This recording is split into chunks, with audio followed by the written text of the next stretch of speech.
tech deck, wet fingers, sex with singers, totally jet set the zinger. Pesky clinger next to linger in lingerie made by Ann Taylor. Handstand a standard Camaro with Santana. Banana peel slipping, I feel women in menopause. Handle these sickens, I'm Glock clicking with cheddar ball. Trampoline dick and I'm real sick and I'm better off. Kennedy tripping, I wanna become a senator. Off stance in transit, titties out, booties up. Trying to find a way to see that everybody poops enough. Who the fuck been moving up on Julia with Rufio? And I will take it to all of you with bayonets and Uzi guns.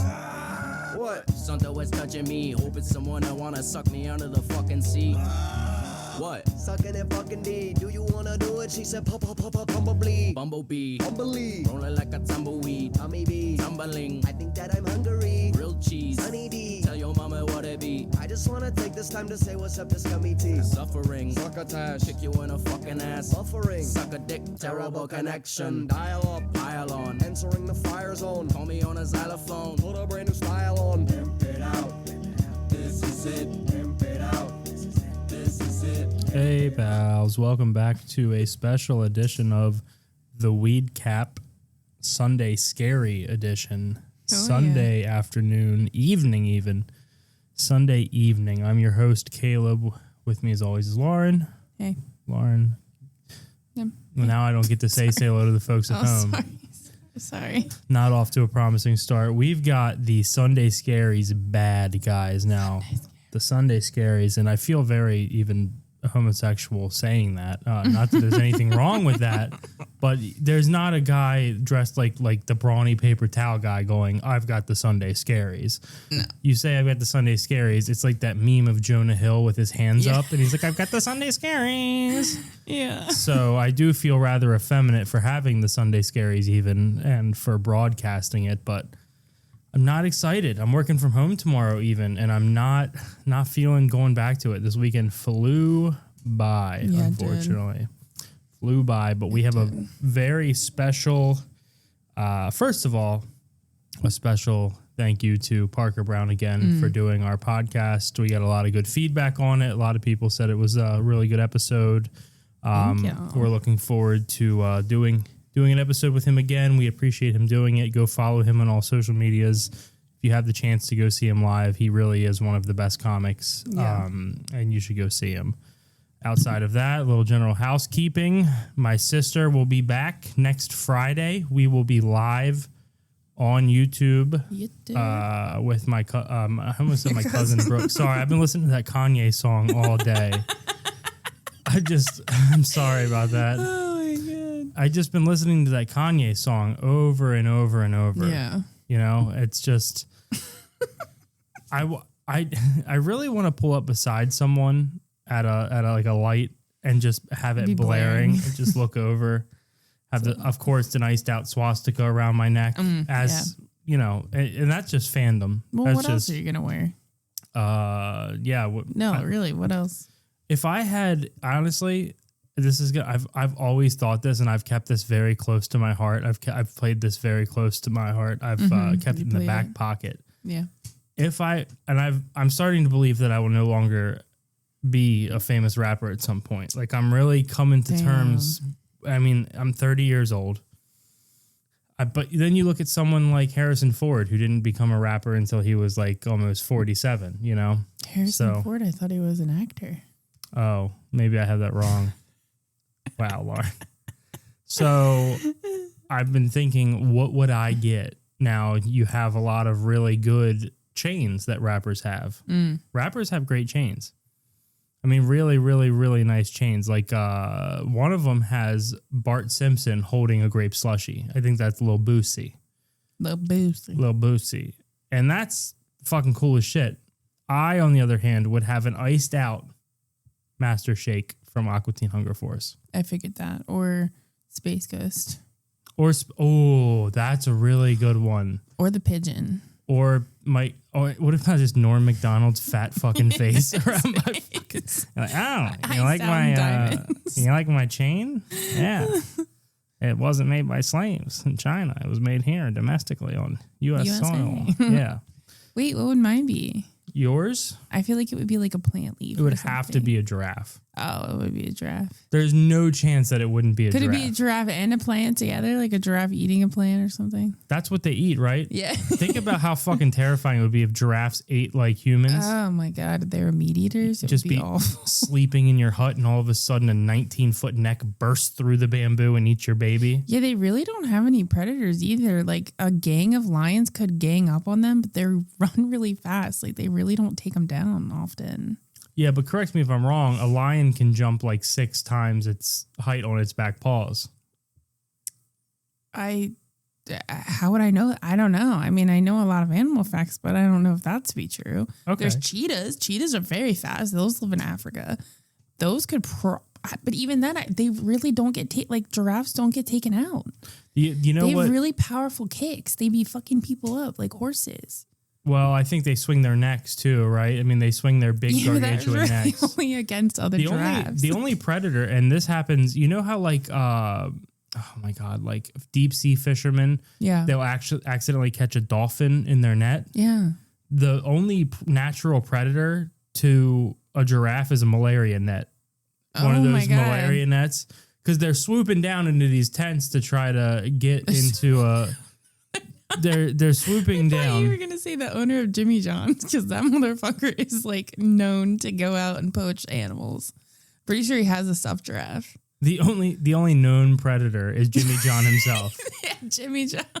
What is it? Why do they have to dress like Nigel Thornberry? It's part of the. You go on safari, you got to put on khakis. You got to wear one of those be a dress code to shirts blend in. with those hoops. Oh, you think you're blending it? Yeah, with the Sahara Desert. When I think Africa, one thing I do not think is khaki. That's what I'll... It's a lot of tan. Yeah, it is a lot of tan. I guess you're right. And even like if they're wearing, like think about it, even if you're wearing the camo, it's usually like that tan camo. Can you imagine just living such a peaceful, like serene life on the African, what are they, plains? Like the Serengeti. There's just those... The plains. Yeah, I think that's right. The crazy looking trees over there that are like braided and stuff, you know? You just... Dude, it's just like giraffes and wild animals and shit just are like part of your home. I don't know. I can't. I'm talking about as a giraffe. Oh, you're an animal in this scenario. You have no natural predators. Yeah. Every once in a while, a lion fucking comes up against you. Yeah, you just so you fuck them up. And the only trees you're eating are just giraffes. You're eating them because they're up so high. Nobody else is going up to eat them. I think drought probably might be a predator. How long do giraffes live? Can you tell me that? Yeah, pretty long time, I would assume. What's like a middle age if you had to split their age down the middle? How the hell would I know? I don't know that. First, why are you acting like it's so crazy for me to know this? You were a zookeeper. Yeah, I never got to work with giraffes. You were a zookeeper. You were a biologist. You are a biologist. Yeah, but I didn't learn You about are literally animals. a certified, accredited, fucking degree-carrying biologist. Yeah. Who's a lot of chemistry, though. A lot of like lab experiments. I wasn't out. Absolutely obsessed with fucking... I am. With That's giraffes. true. They're my and then favorite you don't know animals. how long they live? I really don't. It's embarrassing to say. That's crazy. You're getting outed on this podcast. Let's see how long a giraffe lives. Dude, when I was a zookeeper, I had to do like kangaroo facts because I was working in the kangaroo exhibit, and it would be like a keeper talk, so people would gather around, and I wouldn't know anything about them. I would literally be on a Wikipedia page for kangaroos, like right before I went out, and I would just be spitting. Stoned out of your mind? No, I wasn't stoned. This was before I smoked weed every day.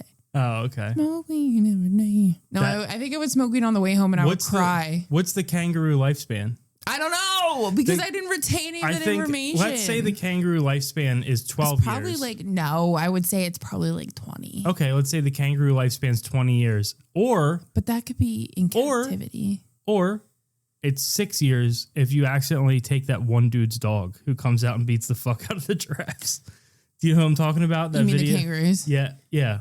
Dude, that one guy who squares up with the kangaroo. Yeah. He fucks his dog. Yeah, so he fucks his dog. No, he fucks his dog. The kangaroo's fucking the dog up. Oh, dude, kangaroos are scary as shit, and it's surprising that he won. Yeah, the inside of the things do not look like you would think they would look.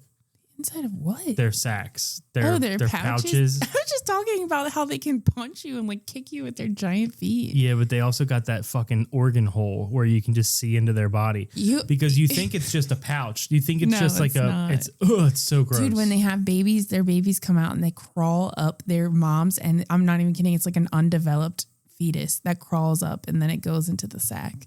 And then it lives there for like even into like teenage years. So it says here, giraffes typically live between 20 to 25 years. Oh, I was going to guess that. Okay, I was going to guess. Well, can you look up in some cases, they reach up to 39 years. Can you, females live slightly longer than males, so it's just like real life. Yeah. Can you imagine living for 20 peaceful, serene years, and then all of a sudden you just get shot, and then you hear that fucking dude be like, hell yeah, I got one. Jimmy John. Yeah, I mean, how do you even once you shoot a giraffe? How do you pose with it? You can't hold its head up. You know how hunters hold the antlers and like. I feel like it's on the ground. Oh, that's sad. That's fucked Speaking of Jimmy John's, though, you know how their new shtick is like the toasted sub. I guess, yeah. Okay, they're making toasted subs. You don't watch commercials. It's on the commercials. I need to tell you something. They're only toasting specific sandwiches. You can't go in there and just toast any sandwich, which is fucking stupid. What? Yeah, but like if you watch the commercials for Jimmy John's right now, they're like, oh, we're doing toasted subs, like it's a hot. But you can't go in there and just toast any sub. You have to specifically order. Like it would be like that's no different than Jersey Mike's. Jersey Mike's only toast some subs. Why are you saying that? Because sweetheart, the way that their commercials are implying is that you can go in like Subway or you can like toast everything. Every restaurant only toasts some subs. Not Subway. Subway will not toast a tuna sandwich. Yes, they will. Dude, if you want it fucking toasted, Subway will even ask you, do you just want the bread or do you want the whole sub? Sometimes I'll be like, first do the bread and then do the whole sub. Well, the Subway down the road, they ask, do you want the junkie to make it or the sex offender? That's what they ask. And sometimes it's a combination. Sometimes it's a junkie sex offender and he's nodding out and he's got his child pornography only toasted on his phone while he's nodding out and there's a child porn and then he's just like, and then the little thing, it goes bing and then he puts his phone away and pulls your sandwich out and then he walks the sandwich back to the line where he falls asleep again. Which is conveniently located across the way from a tobacco counter. Yeah, the tobacco counter at the Jiffy. Shout out the tobacco counter from the Jiffy Mart, the first place I ever had my nicotine of choice. That's right. 6 milligram coffee Zyn. Just thinking about it. I was reminiscing about that earlier. You was. Guys, the movie this week. Yeah. Mark Wahlberg. Y'all need a pilot. It is like that. No, I'm reading the poster. Oh. Mark Wahlberg, the tagline for this movie is, y'all need a pilot. Because in this movie, Mark Wahlberg... like a country motherfucker. Mark Wahlberg plays a country... Well, I think he's pretending in that accent, isn't he? And then eventually he's just Mark Wahlberg. Who knows, honestly. I mean, he plays a countryman from Boston. Yeah. He plays a hillbilly from downtown Boston, you know? And he's like, y'all need a pilot. It's just fucking horrible. So this movie, Flight Risk, came out the 25th of January, 2025, just a couple months ago. Movie. Feels forever ago, to be honest with you. The budget for this movie, this is what's the worst part about this. I can't wait. The budget for this movie, $25 million. The box office sales of this movie, $44.3 million. This movie made $20 million. Wow. Someone made this movie and made $20 million. Almost. Now, there's some very famous people in this movie. There's Mark Wahlberg. There's Michelle Dockery. I don't know who that is. Well, she's from the famous riddle Hickory Dockery Dock. That's a lot of people don't know that. Oh, Michelle Dockery. Is that reading some bells for you? Is it reading some bells? No, but it is ringing it. We did the worst thing you could do for Sunday Scaries, and that's eat edibles all day long. And now it's 7:30. Smoked a lot of weed. Also started drinking. The sun is starting to go down, and you realize, I've been eating edibles since the wee hours of the morning, and now I have to wake up at 5. I have to wake up tomorrow. And it's like, how did my day go by so quickly yet take so long? So we're on the edibles. We're talking about Flight Risk. Topher Grace, which if you don't know Topher Grace, he's Sandman from the Spider-Man movies, I believe. Maybe it's not Sandman. No, it is Sandman. Oh, he was the bad guy? He was the bad guy, Topher Grace. He's also Eric. He's Eric from that 70s Which show. is exactly who he plays in this movie, too. He's just a grown-up version of Eric. Yeah, so here's what happens. U.S. Marshal Madeline Harris, played by Miss Dockery, arrests Winston, played by Topher Grace, an accountant, while he is in hiding in Alaska after turning an informant against his former employer, the Moretti crime family. Now, first of all, we need to back this up because I hold a very special admiration and adoration for the Lethal Weapon movie franchise. Oh, I didn't know this. You do know. I've watched. I was kidding. I've watched. I will set aside a day, probably every 6 months, normally while Lauren's getting her hair done. When I'm home alone, and it takes Lauren like 8 hours to get her hair done. Well, it's an hour and a half there, hour and a half home. You're there for 3 to 4 hours. Where's the lie? Okay. And I will watch all of the first 4 Lethal Weapon movies. Okay. And I'll start early when she leaves at 6:30 in the morning. I'll come out of my pajamas. I'll stretch. I'll itch my nutsack, and I'll turn on Lethal Weapon 1, and I just play through them. So it's important you know that I love cheesy action movies. He does. He really does. I hate them. Cheesy action movies, specifically from like the mid to late 80s and the 90s, are my favorite kinds of movies. Genuinely. I mean, I'm not joking. This movie kind of scratched that itch, and I was like, oh, why? Why is it? So let's go through. This movie was written by Jared Rosenberg. Ah, Jared. Jared Rosenberg. And then it was directed by Mel Gibson. Right. At the end, we were like, oh. So what's that tell you? Oh, it tells you that the world is healing. It tells you the world is healing. Jared Rosenberg, Mel Gibson, they're all kosher. Nature's coming together. We're fine. As Lauren would say, everything's kosher. Everything's kosher. For those of you who don't know, Mel Gibson didn't like Jews. That's not what happened at all. Not sure what happened. That's he actually was Jesus. No, wasn't he Jesus? He was Jesus, but it's got nothing to do. If you listen to see, everyone thinks that he did mention the Jews came up. Right. Okay, they did come up. However, he was not upset about the Jews. If you listen to that conversation with his girlfriend at the time, or his wife, whatever the fuck, right. He was upset because he was promised a blowjob before he got in the jacuzzi. From a Jew? No. Oh. No. See, you're not getting it. I don't even think I've ever actually looked into this. He was promised a blowjob from his Asian wife. Oh. Okay. She didn't give him the blowjob. She went to hang out with her friends instead. And she said, I'll blow you before you get in the jacuzzi. And he said, oh, great. Yeah, of course. And then he waited and waited and waited. And she ended up leaving and going out with her friends. What so now he's home alone. He's in the jacuzzi. He's had a couple drinks. He's upset. You're going to leave a voicemail. And quite frankly, I mean, yeah, some who did he leave a voicemail to? To her. Oh. Okay. He left a voicemail. Then he called her. And they had a conversation, which she knew was going to be messy. She did it on purpose. She didn't blow him. She left. Then she starts recording the phone call when he's calling, and he's trying to find a way out. And I'm sure that the call that you heard when he's, erratic and panting and breathing heavily and acting erratically, that was not the first phone call. The first phone call was like, "Hey, babe, I'm out here. I can't wait to." Hey guys, can't wait for that blowjob. Can't believe you offered it. Thank you so much. I mean, like, I'm so excited. Out of nowhere, you're just offering blowjob. Well, anyways, look, I'm out by the jacuzzi. I'm waiting. Why don't you take your time, whatever's going on in there? I'll be out here by the jacuzzi. I'm gonna have a couple drinks, and I can't wait for my dick to be in your mouth. That's gonna be fucking awesome. That's like, hey, we're millionaires. I've made a bunch of awesome fucking movies. A bunch of not so great ones too. Yeah, but they paid good, bitch. We got nothing to worry about. The Jesus one continues to pay well. Right. And I'm just really looking forward to that blowjob. Okay, bye. Love you. Bye. Yep. And then the second one, hey. It's been about 20, 30 minutes now. I know you didn't forget about that blowjob because I'm out by the jacuzzi and I'm waiting to be blown. But I know you wouldn't do something like that, babe. I'm sure your stomach just hurts or something. Not letting you out of that blowjob though. But I sincerely, I do hope the stomach feels better. Just I'll see you when you get out here. Ever lovingly yours, Mel. Beep. Third one. Yeah. Hey.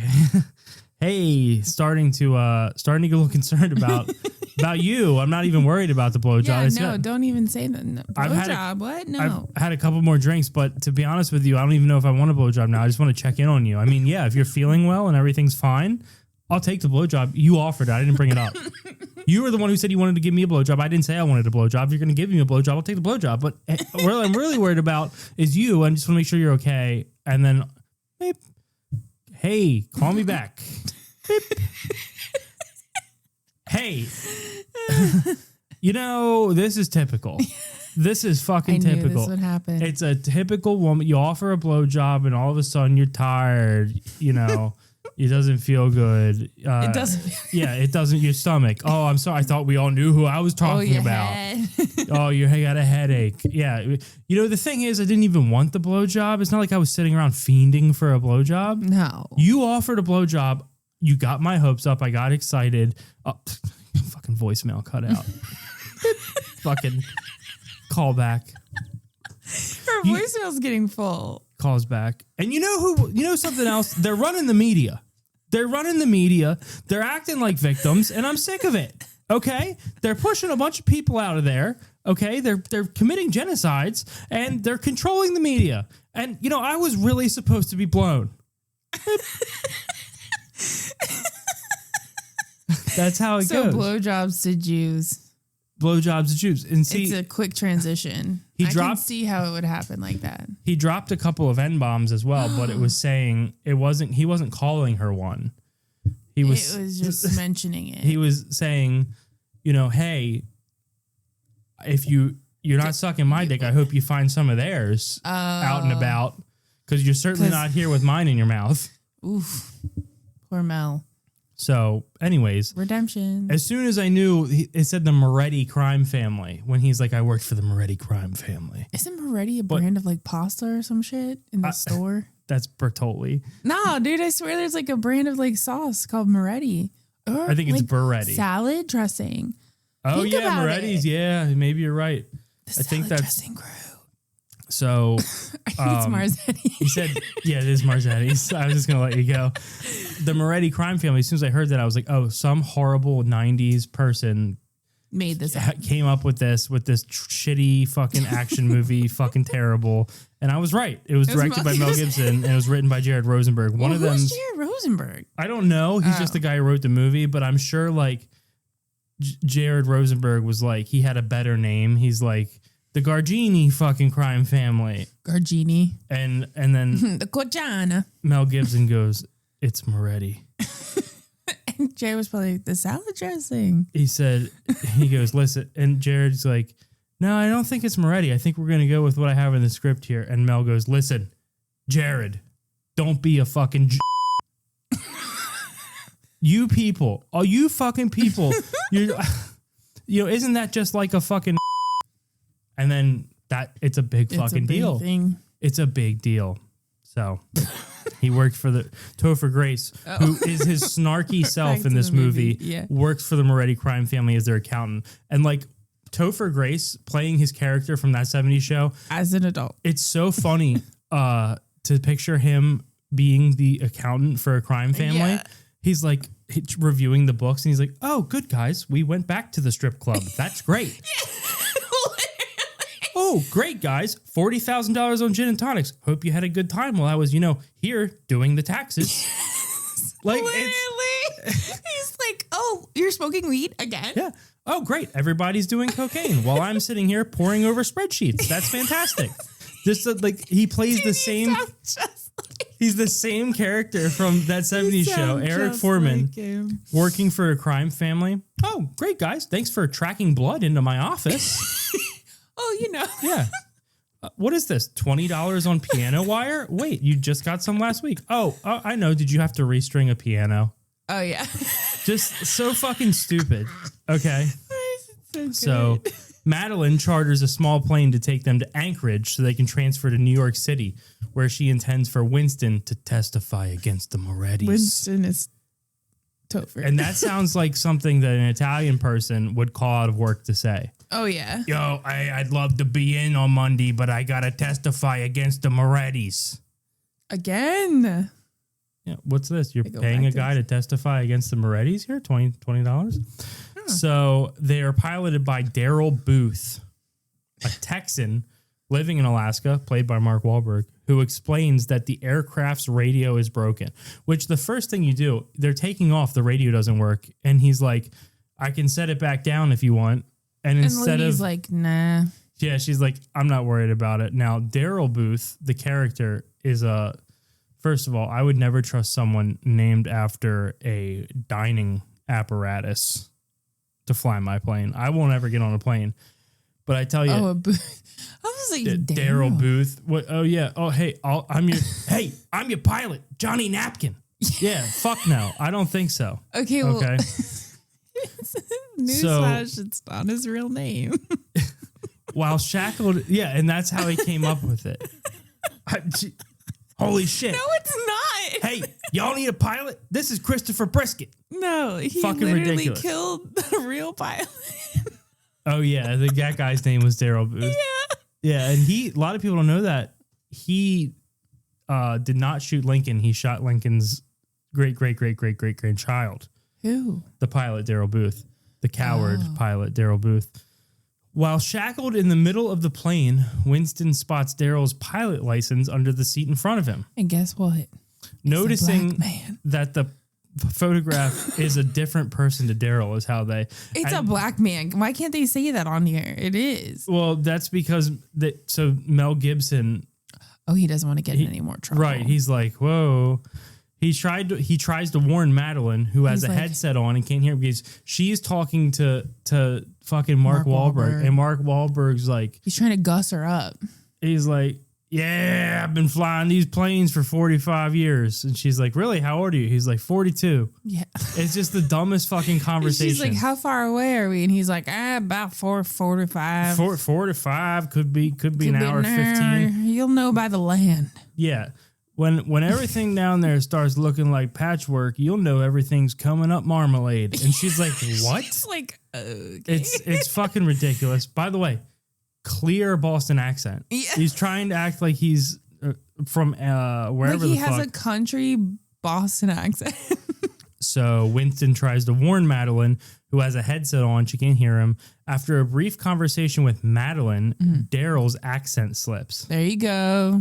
He's like, what did he say? I can't remember. He reveals him. He goes, I don't remember. He reveals himself to be a hitman using Daryl's identity with orders to kill Winston. Now he's going to kill Winston, but it's very important you know that he's a sick man. Oh my God, dude. He keeps like mentioning like he's going to rape them raping. both. The whole plot of this movie is that Eric Foreman and Dickory Doc are stuck on a plane with a rapist. A crazy man who wants to rape them. Mark Wahlberg. And he's like, what are you going to... And Eric's like, what are you going to do? Kill me? And Mark Wahlberg's like, I'm going to have fun with your holes first. Yeah. It's fucking insane. I don't know why he sounds like... why did he sound like Mo from The Simpsons? Yeah, Mo from The Simpsons, but also like... Or not Mo, Barney. He sounded like the brother like Barney. from Ray.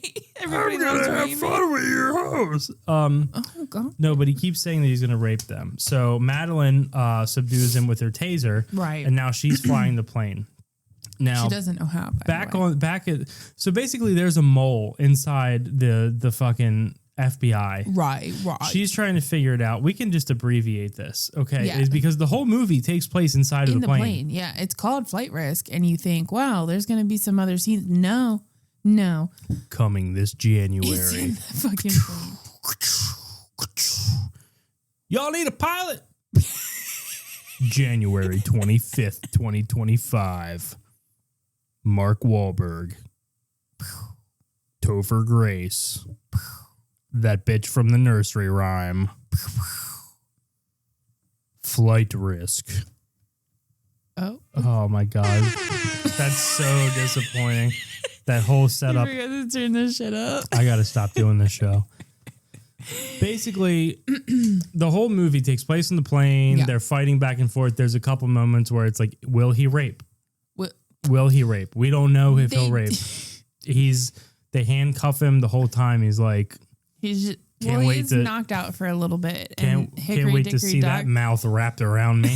He's just saying crazy shit to them. Mrs. Hickory Dickory Dock was on the phone with a man who was teaching her how to fly so they could live. Yeah. The man is Maz Ali Hassan is who he plays. He was an Indian man. And then the craziest thing is that the voice of one of the FBI contacts on the ground, Caroline Van Zant, Okay. Leah Remini. Leah Remini. Leah Remini was just the voice. She was just a voice on there? That's so fucking funny. She came out of Scientology and she's like, you know what? I'm not going to act anymore. I'll just be a voice. Yeah, so it wasn't a good movie. I mean, it's a stupid, you should absolutely watch it, but Yeah, don't pay for it. We paid for we it. paid for it. It was not good. We But did a discount rate. it was what I expected. Without knowing that Mel Gibson, I'm glad that I learned that Mel Gibson directed it afterwards. Because I went into it just thinking like, what is this going to be? And there's so many movies that have been made since 2010, I'm going to say. Oh. There's so many movies that have been made that aren't bad enough to be funny, but aren't good enough to watch again. Yeah. There's so many movies that you watch and you go, I feel nothing. Yeah, you're like, Yeah, like, okay, that's a period of my time. I'll be able to say I watched that. But if someone asks me in a year, I'll probably say no because I don't remember it. Yeah, it's like not memorable. There's those movies that you watch and you literally feel nothing. This movie is bad. And I just want everybody to know it's a bad movie. I mean, it's Mark Wahlberg and Topher Grace stuck on a plane, and Mark Wahlberg wants to rape Topher Grace. Bad. When you put it like that, it sounds really fucking cool. And it is. If you go into it going, I'm going to watch this and laugh. Yeah. I'm going to sit above this and watch this happen. You're not going to be invested We kind of do that with all movies though. Yeah, but you're not going to be invested in the characters. You're not the whole time you're going, well, Mark Wahlberg dies in some dramatic fashion. He's a bad guy, so he's obviously going to die. He's going to die. You're going to think he's going to win, then he's going to die, and then everything's going to be fine. This FBI agent's going to save the day. And that's exactly what happens. You watch this movie, you know where it's going, and the fun of it is, in this case, it's not the plot. The fun of it is the dialogue. Yeah, the stupid characters. The dialogue, the characters. This movie is absolutely worth watching if you want to have a good time. Yeah. Eat some edibles, have a couple beers. High. Next Friday, get stoned, put this on, and watch it. No, not next Friday. They'll be tuned in live. Oh yeah, you'll be Watching tuned our in live show. with What me, are you talking me, about? Lauren, and my sister Brooke. Yeah, I don't know what we're going to talk about, but maybe next Friday we'll all three put this on and just talk back through it. I'm not buying it I'm again. I'm just kidding. Fucking dare you. So the critical response was not good. Oh yeah, what was it rated? Rotten Tomatoes. Only 30% of critics' reviews are positive. 121 critics' reviews with an average rating of 4.7 out of 10. Oof. The website's consensus reads, so that's like an aggregate of all of the, it's like an AI summary of the. While there's a place for high octane dumb fun, Flight Risk dives straight into the unpleasant camp without a parachute, and I don't disagree with that. But the thing is, that's what makes it good. It goes straight to bad. It's like, it starts out, there's a CGI animated fucking moose, and I was like, what is that? Yeah. I was like, oh, it's a moose. Well, this is the thing. Okay, how many movies do you watch that seem really, really promising, and then halfway through they fucking suck? A lot. Look at Longlegs. The plot. That is true. You're like, wow, this is going to be like a really interesting, scary movie, and then you're like, what the fuck? There are so many. Wasn't Mel Gibson involved in that too? No, that was Nicolas Cage. Oh. That was Nicolas Cage. Are you sure he didn't direct it? Dude, if Mel Gibson was Nicolas Cage in all of his movies, he'd be like, these bees kind of look like these are black bees.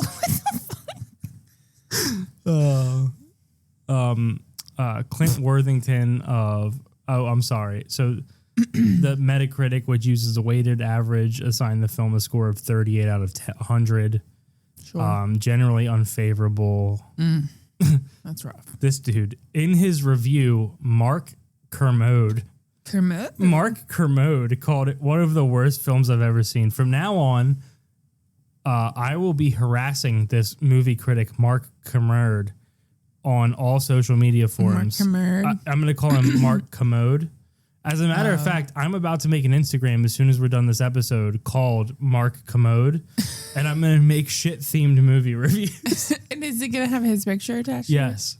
It'd be like, he's British, apparently. Makes Hello, sense. this is Mark Commode coming back to you with Flight Risk, which quite frankly, it's just a stinky movie. It's so stupid.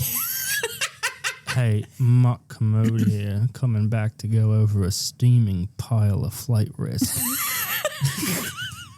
Uh-oh, somebody dropped a log of Mark Wahlberg and Topher Grace. Cold flight risk.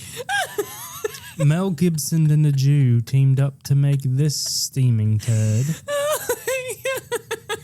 Mark Kermode is an English film critic, musician, radio presenter, television presenter, author, and podcaster.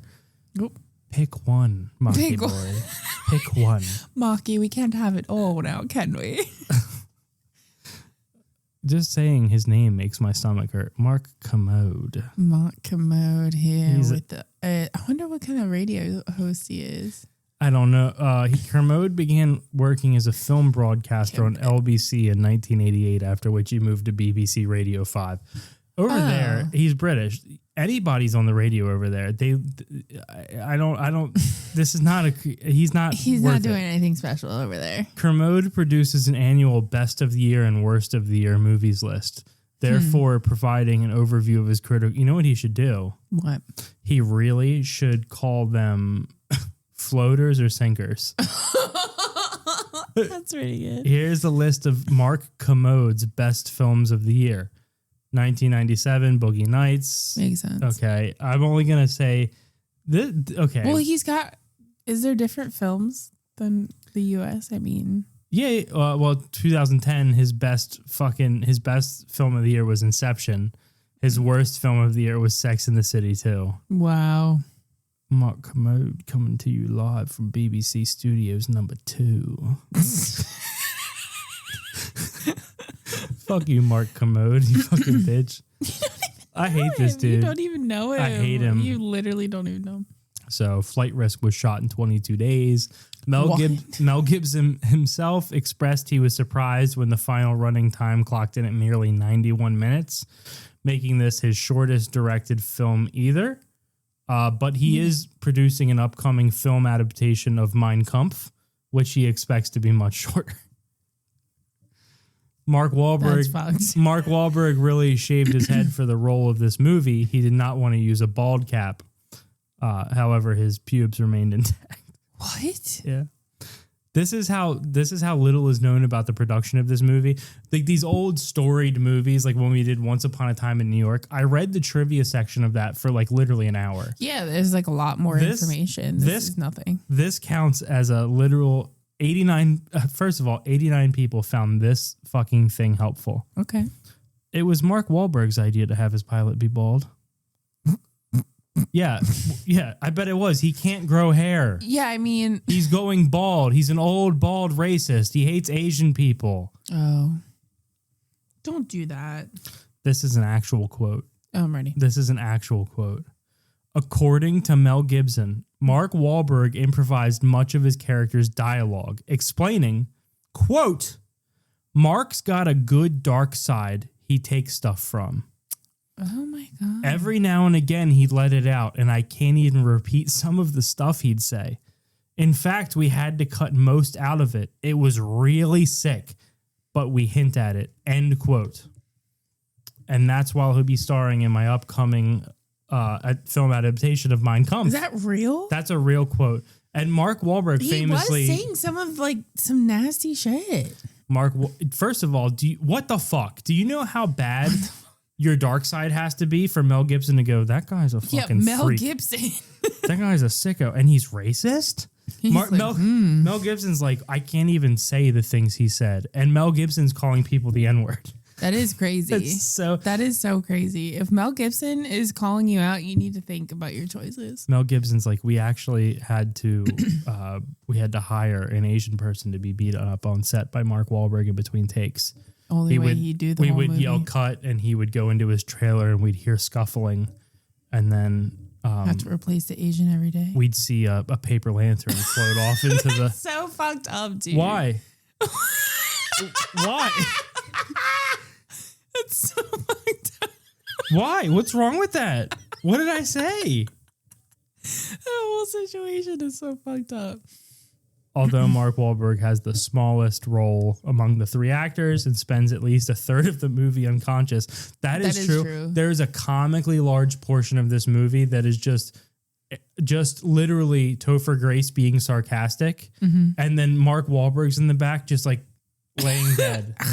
Like literally for like... You keep thinking, oh, he's bound to wake up. No, he's just in the back. 30 minutes of dialogue of Topher Grace being like, oh, yeah, awkward. That's great. I'll just land the plane. Oh, no, yeah, I forgot. You're going to land the plane? Oh. Great. Yeah. Have you ever even... No, you've never flown. Okay. I'd love to manage the throttle, but I'm in these handcuffs. Yeah, he keeps saying... He's so... Because she keeps being like, oh, I don't know what to do. And he's be like, well, I could help you if you took these handcuffs off me. And she's like, no. And he's like... Okay.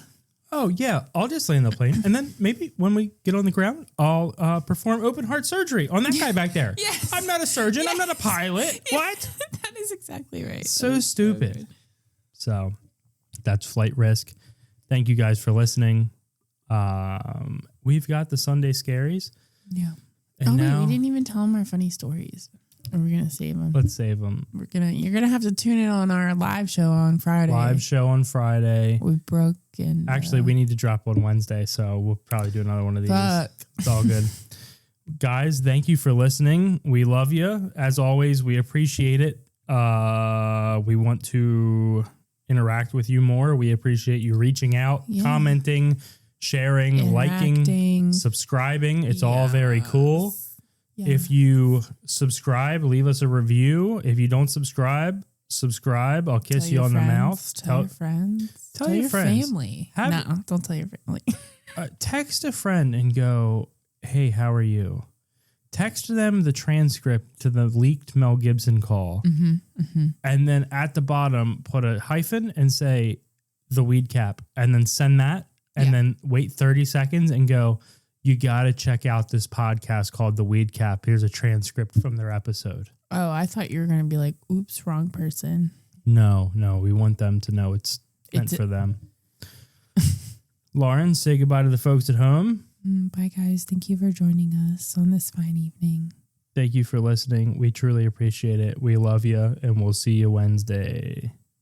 Totally fat, right? Looking like I'm glowing in the dark, holding a flashlight. If you know what I'm talking about, blink once. Shout out to the women in the crowd that drink cum. Merlin, Arms, chill zone. slushies. How you gonna tell me that you still don't love me? Lovely. 1/5 Sugar in a cup of tea. Looking like a punk bitch. You could never fuck with me. Love fits. Buckle in. Make a bed. Tuck 'em in. Tough until I take piano wire to his double chin. Lucky 666. Looking like a fucking bitch. I don't know what's up with you. You don't know what's up with this. Trouble is, fun as this really might be. Y'all can never body rock a mic